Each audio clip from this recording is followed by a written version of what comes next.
Good afternoon, everybody, and welcome to Nomad, The World is My Beat. I'm journalist Lisa Foreman, and I'm taking you around the world with me in my series.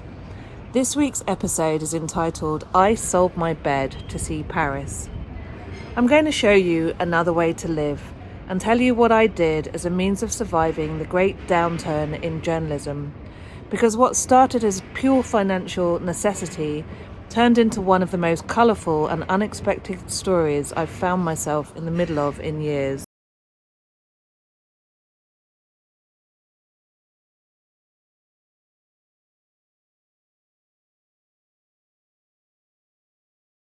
It's 2026. I've been a journalist for 25 years, and the days when a publication would fly you somewhere, cover your hotel, pick up your costs, those days are largely gone. More often than not, I'm doing the work and waiting to be paid, or simply not being paid at all and picking up my own expenses. So I did what I had to do. I put my apartment on some rental platforms. I need somewhere else to sleep in my own city. Through home exchange and some extraordinary hosts, and through some brilliant hoteliers, Nomad Stays, Joya Paris, Mama Shelter, La Pavilion de Paris, I've ended up sleeping all over Paris. What I learned is this: there are many different ways to choose to live, and each one gives you an entirely different experience of a city you thought you already knew. Let's go. I'd been managing this on an ad hoc basis for a while. Press trips, friends' sofas, festivals where I was already on the road. But increasingly, I was in Paris, needing to be in Paris, with someone in my apartment, and I had to get creative. I was in an Uber one evening, completely at the end of my tether about the whole situation, when the driver mentioned he'd switched to something called home exchange. I'd heard of it, never been interested. Too complicated, I thought, but something about the way he talked about it stayed with me. I looked it up that night, I contacted the press office, I signed up, and I can say without a single reservation that it was the best thing that happened to me last year. Because I am nomadic by nature, completely, irreversibly nomadic, and nothing has ever suited me as perfectly as belonging to a global network of people who understand that home is not a fixed point on a map, but something you carry with you and offer to others. Through home exchange, I started staying all over Paris and in fact in other cities around the world. Let me take you through some of these stays because each one is a story. My first home exchange in Paris took me to Montmartre, and I want to be honest with you because this show is always honest, it did not start well. The apartment belonged to a couple who were, let me say, diplomatically extremely attached to their belongings.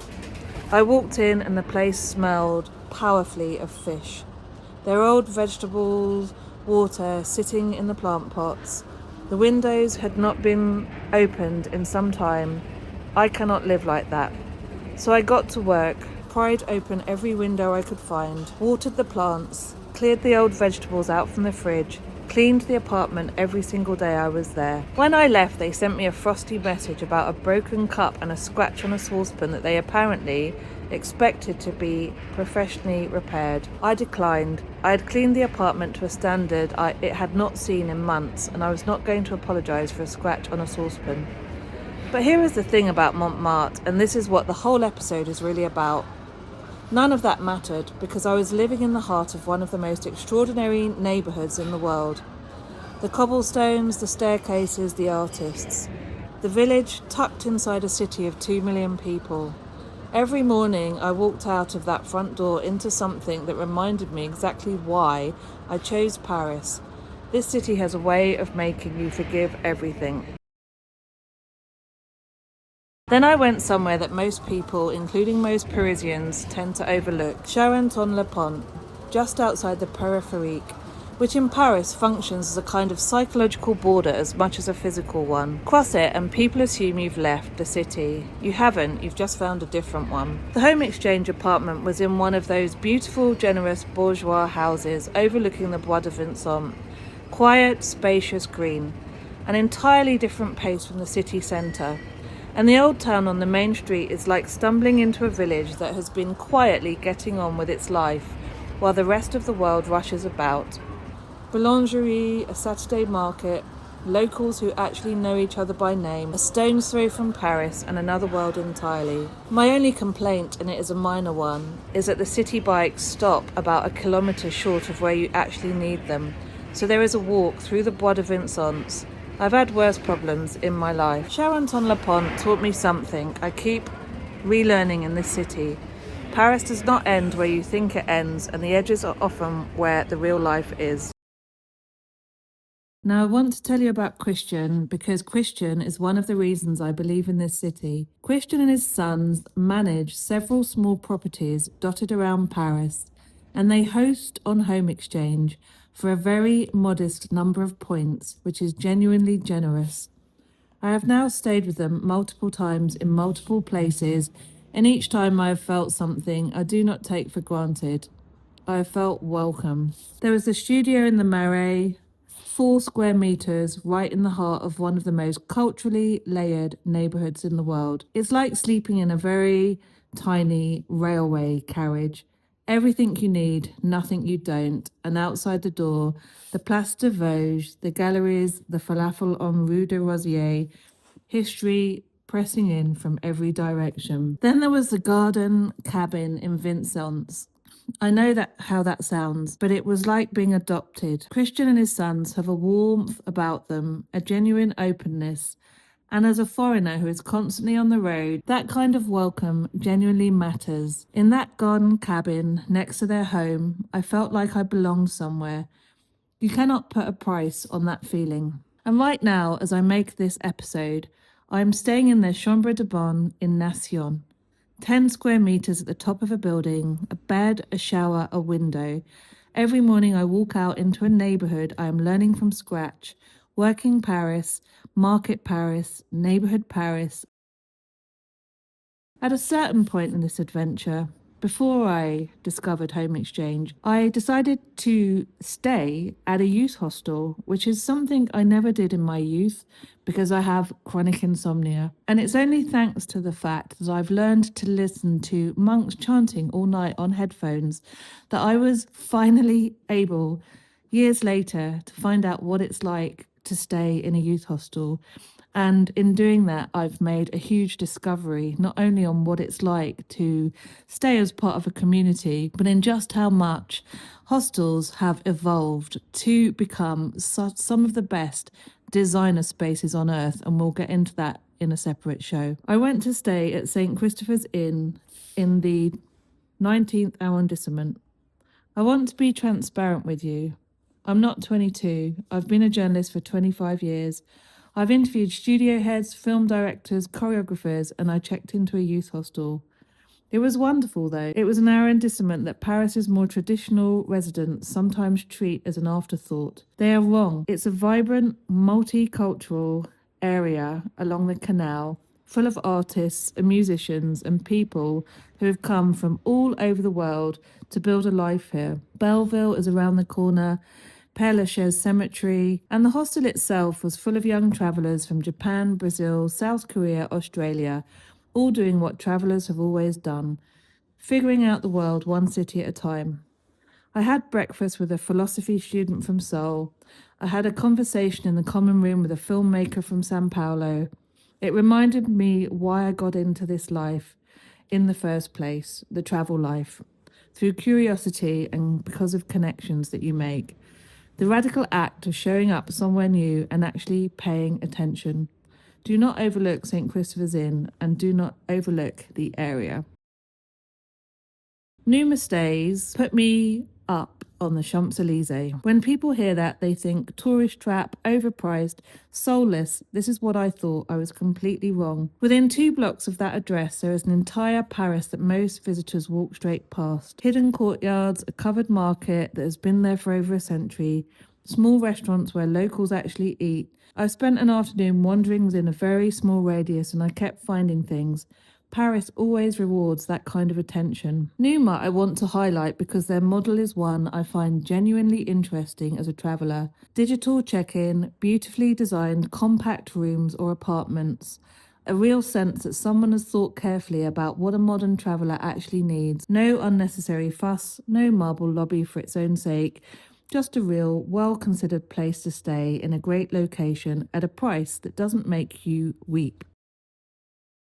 Joya Paris is the city's first yoga hotel in Montmartre. Just a brilliant way to wake up, to find yoga on your doorstep within the hotel's building that you could go to early in the morning, late at night, as you pleased. And I got to meet an old contact at the hotel for lunch, pictured here. And Toby Rose, a former journalist, was brilliantly insightful and knowledgeable about the neighbourhood. And this time I got to know about lots of landmark places in Montmartre I never otherwise would have discovered. Joya Paris itself is exactly what it says it is, a hotel built around the idea of well-being. There is yoga, there's clean food, there's a real philosophy behind it, not a marketing exercise. Staying there made me think clearly about what I actually need when I travel, which is not a Michelin-starred restaurant or a spa, but a room with good air, a place to move my body, and a neighbourhood that is worth exploring on foot. Mama Shelter does something quite difficult well.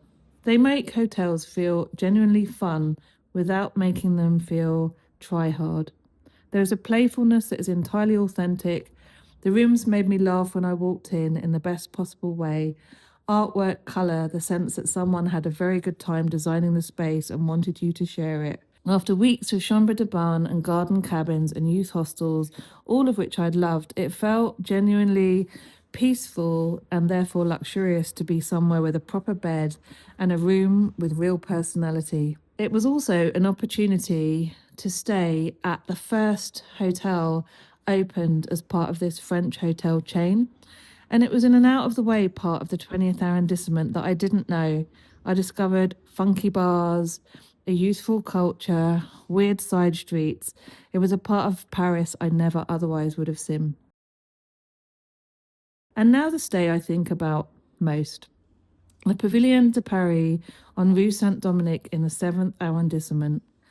I want to tell you why this one matters so much to me, because it's not just about the hotel, although the hotel is lovely, quiet and elegant. It is about what it did for me physically. I'd just come back from a stay in Ireland where I'd been in a house with a serious mould problem. I hadn't fully registered it at the time, but by the time I got to Paris, I'd developed mild asthma. My breathing wasn't right, I was waking in the night, I felt in a way I couldn't entirely explain unwell. The hotel pumps mountain air through their rooms. I know how that sounds. I'm telling you as someone who experienced the difference firsthand that it's not a marketing line. The first night I slept there, I slept through the entire night. My breathing calmed. I woke up feeling like myself again. If I had to choose one stay from this entire year, one place I would press into the hands of every tired, overstretched, slightly unwell journalist I know and say, go here, sleep here, breathe, it would be Le Pavilion without a moment's hesitation. I set out to cover the world, 25 years of following other people's stories across the globe. And the story that surprised me most, the one I didn't plan, didn't pitch, didn't see coming, is this one. Paris is not one city, it is many cities, one for each arrondissement and then some. You cannot know it from one neighbourhood, you have to move through it. You have to wake up somewhere unfamiliar and walk out into a street you never have walked in before and pay attention. Every neighbourhood I stayed in gave me a different Paris. Every host, every hotel, every morning in a different postcode added something to the picture I'm still building of this extraordinary place. Enormous thanks to Home Exchange and to the hosts who took me in, especially Christian and his sons, who gave me more warmth than they probably know, and to the hoteliers, Nomad, Joya Paris, Mama Shelter, Le Pavilion de Paris, who made this episode possible. I'm Lisa Foreman. This is The World Is My Beat, and this week, my beat is Paris. All of it. Thank you for watching.